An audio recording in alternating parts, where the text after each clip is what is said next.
شروع په نامه د رب ذوالجلال چې مهربان او بخښونکی ذات دی. په نن ویډیو کې مې تاسو ته یو بل ټریکس راوړی د کمپیوټر باره کې. تاسو یې کولی شئ په اسانۍ سره یې زده کړئ.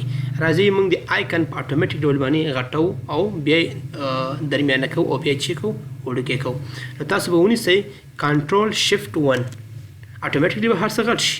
کنټرول شفټ 2 سره به واړه شي او میډیم شي. کنټرول شفټ 3 دې سره به مکمل شي وړوکی شي. نو دا زموږ د نن ورځې ټریک و. والسلام. او دا به هم په تاسو ته په ورډ کې ولیکم چې تاسو ته بیخي صحیح یاد شي.